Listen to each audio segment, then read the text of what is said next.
2017 में मदारीपुर जंक्शन नामक प्रचलित उपन्यास के बाद कई पुरस्कारों के सम्मानित सुप्रसिद्ध साहित्यकार बालेंदु द्विवेदी ने फिर एक नई रचना की है। उनकी पुस्तक का नाम वाया फुर्सतगंज है।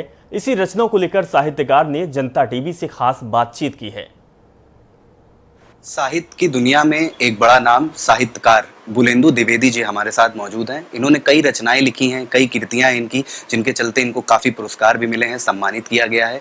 आज इनकी एक नई पुस्तक की लॉन्चिंग हुई है जिसका नाम वाया फुर्सतगंज है। हमारे साथ हैं सर, बहुत बहुत स्वागत है आपका जनता टीवी में। धन्यवाद जनता टीवी को और हमारे सभी दर्शकों और श्रोताओं को बहुत धन्यवाद।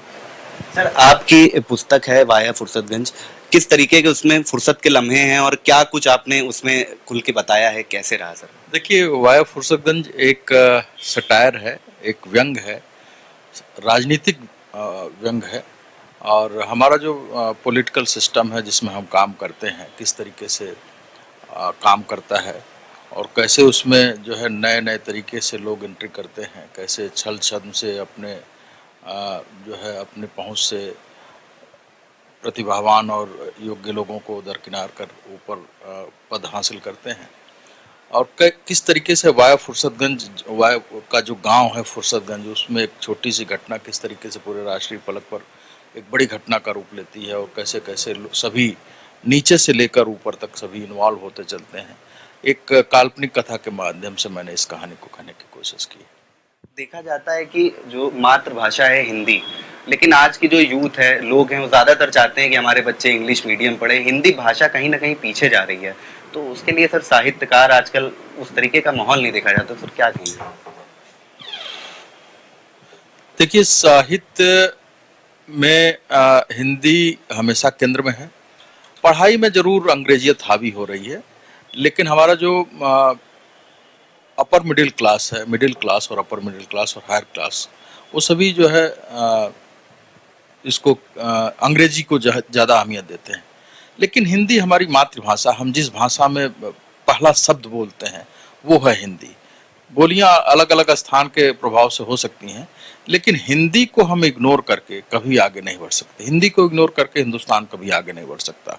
इसलिए हमें हमारे देश के सभी निवासियों को, बच्चों के अभिभावकों को और नई पीढ़ी को भी ये सोचना होगा कि हम नई भाषा के तौर पर, नए साहित्य के तौर पर अंग्रेजी को और दूसरी भाषाओं को से जुड़ें जरूर, उनको सीखें।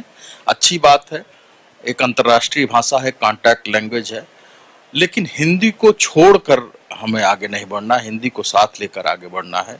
हिंदी हमारे लिए हमारी आत्मा की चीज़ है और हिंदी से अलग होना अपनी आत्मा से अलग होना है। 2017 की आपकी रचना थी मदारीपुर करके, तो उसमें, और वो भी अच्छा उपन्यास रहा, काफ़ी लोगों ने उसको समझा, पढ़ा, तो क्या लगता है सर, ये वाया फुर्सतगंज उससे उस तरीके का कुछ रहेगा? मदारीपुर जंक्शन एक सोशियो पॉलिटिकल सटायर था और वाया फुर्सतगंज एक पॉलिटिकल सटायर है। दोनों में तेवर और अंदाज बिल्कुल अलग है।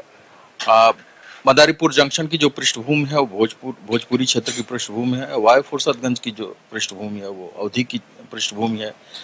जो मुहावरे हैं, जो कहावतें हैं, जो लोकोक्तियां हैं, जो बोली बानी है, वो बिल्कुल भिन्न है। व्यंग का तेवर, व्यंग की धार दोनों जगह बराबर है।